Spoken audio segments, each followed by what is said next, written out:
नमस्कार, स्वागत है आप सभी का आपके अपने CA10 न्यूज में। मैं हूं आपके साथ गिरीश और आप देख रहे हैं आपका अपना 10 न्यूज नेटवर्क। हमारे साथ आज मौजूद हैं एनडी शर्मा जी, जो कि बीजेपी के मजबूत दावेदार हैं बदरपुर विधानसभा सीट से। इससे पहले सर विधायक रहे हैं पूर्व में, और अभी विधायक रहने के बाद में बीजेपी में शामिल हुए। आम आदमी पार्टी से पहले विधायक थे, वे बीजेपी में आए और अब प्रत्याशी बीजेपी के बदरपुर विधानसभा से घोषित हो सकते हैं।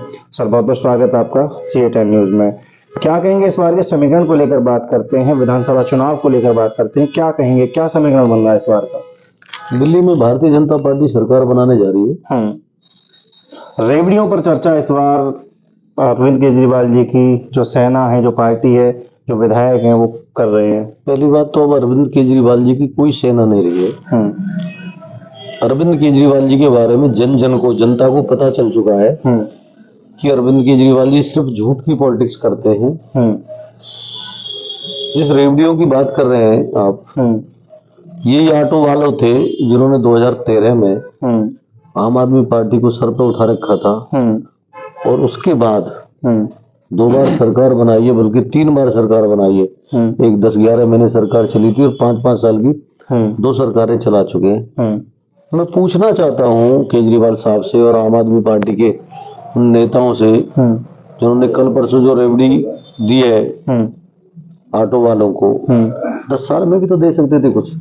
ऑटो वालों का शोषण हुआ है, अथॉरिटी के अंदर उनको लूटा जाता था, उनकी कोई सुनवाई नहीं थी, उनके चालान इतने बड़े बड़े थे और उनकी कोई सुनवाई नहीं थी। तो ऑटो वालों को सब कुछ पता है अरविंद केजरीवाल किस तरह की राजनीति करते हैं, बल्कि दिल्ली की जनता को पता चल चुका है। अब की बार दिल्ली मन बना चुकी है भारतीय जनता पार्टी और मोदी जी के साथ चलने के लिए। लीकर स्कैम को लेकर बात करें, जिस तरह से लीकर स्कैम सामने आया, फिर उसके बाद में तमाम बड़े चेहरे जो पार्टी के थे वो जेल की तरफ गए, जेल में गए, उसके बाद में जेल से छूट के आने के बाद में क्या लगता है कि मतलब कितना जनता को रिझाने में या आम आदमी पार्टी की तरफ मतदान केंद्रित कर पाने में सक्षम होंगे? देखिए, एक तो उन लोगों को समझना पड़ेगा, जब अरविंद केजरीवाल बड़ी बड़ी बात कर आए थे, उनके साथ हम भी थे कि हम राजनीति बदलने के लिए आए हैं। अगर कोई ठेका खुलेगा तो वहां की जनता को पूछा जाएगा। आपने गली गली में ठेके खोलने का काम किया। इस जनता को आप दारू पिलाने के लिए आए थे या कुछ विकास करने के लिए आए थे?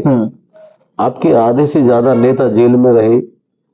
एक दारू की जो पॉलिसी है उसको आपने अपने बेनिफिट के लिए बदला। जो एक एज क्राइटेरिया होता था कि इतने उम्र का बच्चा दारू ले सकता है, ठेके पे जा सकता है, आपने उसमें भी कम किया। एक टाइम टेबल होता था, जो टाइम पीरियड था, उसको भी आपने ज्यादा कर दिया कि ज्यादा देर तक आपकी दारू बिकती रहे और 18 साल का 17 साल का बच्चा पीकर अपनी किडनी लीवर खराब करता रहे। एक तरफ आप मॉडल की बात करते, यही मॉडल देना चाह रहे थे आप कि एक आदमी नशे में पड़ा रहे, आपसे बात नहीं करे, वो आपसे अपने हक की लड़ाई नहीं मांगे। तो मेरा कहने का मतलब है केजरीवाल जी, आप कितने लोगों को गुमराह करोगे? आपने एक भी वो जो पुराने साथी थे उनको नहीं बख्शा, आपने अन्ना जी को नहीं बख्शा। रही बात बदरपुर की, तो बदरपुर का जो चुनाव है वो आदरणीय हमारे सांसद साहब रामवीर सिंह बिदूड़ी जी के विकास कार्यों पर होगा, भारतीय जनता पार्टी के कमल के निशान पर होगा। जनता मन बना चुकी है। टिकट तो कोई भी ले आए आम आदमी पार्टी की, 3 बार पहले हार चुका है, 4थी बार हारने की तैयारी है। मुद्दे क्या रहेंगे इस बार के चुनावों में? ये मुद्दे हैं कि अगर आपको पानी नहीं आ रहा है तो हरियाणा नहीं दे रहा है, क्षेत्र में पोल्यूशन हो रहा है तो हरियाणा से आ रहा है, पहले पंजाब से आता था। तो कहीं ना कहीं जनता को पता चल चुकी है, जब पानी इसके पास नहीं है, ये बहाने बनाता है, ये काम नहीं हो रहा है तो सेंट्रल गवर्नमेंट नहीं करने दे रही है। पहले कहता था कि निगम मेरे पास आ जाएगी तो ये कर दूंगा, कूड़े के ढेर खत्म कर दूंगा। आज कूड़े के ढेर वही है। निगम के MCD के अंदर पिछले 1.5 साल से आम आदमी पार्टी की सरकार है, लेकिन आप देखेंगे कि बदते बदतर हो गई है, नालियां भरी पड़ी हैं। तो जनता ने देख लिया है कि जो आदमी कहता था मैं गाड़ी नहीं लूंगा, मैं घोड़ा नहीं लूंगा, मैं बड़ा मकान नहीं लूंगा, आज वो 25 लाख रुपए की कोमोड में बैठकर फ्रेश हो रहा है, जिसके 8-8, 12-12 लाख रुपए के पर्दे हैं। मुझे ये बताइए कि इस देश में हर स्टेट में कोई ना कोई मुख्यमंत्री होता है, कभी किसी की सरकार होती है, कभी किसी की सरकार होती है, कहीं कांग्रेस की भी रही होगी, भारतीय जनता पार्टी की भी रही होगी।